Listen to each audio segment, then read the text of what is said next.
Visakha test కోసం అభిమానులు ఉత్కంఠతో ఎదురు చూస్తున్నారు. ఇక మరిన్ని వివరాలు మా ప్రతినిధి చిరంజీవి అందిస్తారు. దసరావని దాదాపు 4 సంవత్సరాల తర్వాత విశాఖలోని స్టేడియంలో మ్యాచ్ జరగబోతుంది. ఇది కూడా ఇంగ్లాండ్ ఇండియా మధ్య జరుగుతున్నటువంటి మ్యాచ్కు ఇప్పటికే అభిమానులంతా కూడా భారీగా వచ్చినటువంటి పరిస్థితి కనిపిస్తుంది. మనం ప్రస్తుతం చూస్తున్నాం.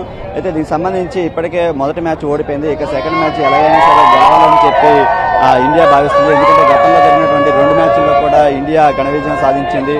మొదటి మ్యాచ్ 2016లో ఇంగ్లాండ్తో భారీ విజయం సాధిస్తే సౌత్ ఆఫ్రికా కూడా గెలిచింది. అయితే ఈసారి మరి ప్రధాన ఆటగాళ్లు కోహ్లీ, జడేజా, రాహుల్ లేకపోవడంతో ఈ దెబ్బనే చెప్పుకోవాలి. అయితే దీనికి సంబంధించి అభిమానులు మాత్రం ఖచ్చితంగా ఇండియాకి మొత్తం సపోర్ట్ చేస్తూ భారీగా చేరుకున్నటువంటి పరిస్థితి. ఈ 5 రోజుల పాటు కూడా ఖచ్చితంగా మనకి ఒక పండగ వాతావరణమే కనిపిస్తుందని చెప్పుకోవాలి. ఎందుకంటే 4 సంవత్సరాల తర్వాత జరుగుతున్నటువంటి టెస్ట్ మ్యాచ్ కూడా అనూహ్య ఆదరణ వచ్చింది. మొత్తం 20,000 టికెట్లు కూడా సేల్ అయినటువంటి పరిస్థితి కనిపిస్తుంది.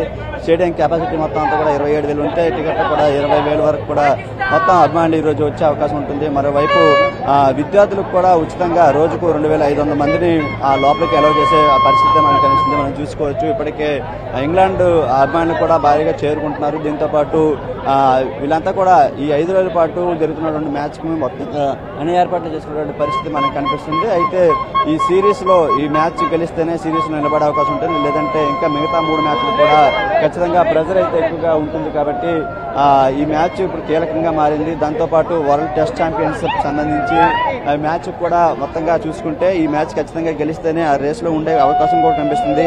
ఇక ఇంగ్లాండ్ కూడా అన్ని విభాగాల్లో గట్టిగా కనిపిస్తుంది. మరి దీనికి సంబంధించి మరి ఇండియా కొత్త ఆటగాళ్లు అదేవిధంగా లోకల్ బాయ్ కూడా ఎలా ఆడతారు అనేది కూడా తెలియాల్సి ఉంది. ముఖ్యంగా చూసుకుంటే ఈ రోజు జరగబోయేటువంటి 5 రోజుల పాటు జరగబోయేటువంటి టెస్ట్ మ్యాచ్ లో మరి ఇండియా ఏ విధంగా రాణిస్తుంది, గత 2 మ్యాచ్ల్లో భారీ విజయం సాధించినటువంటి ఇండియా మరి ఈ 3వ మ్యాచ్ లో ఏ విధంగా రాణిస్తుందని చూడాల్సి.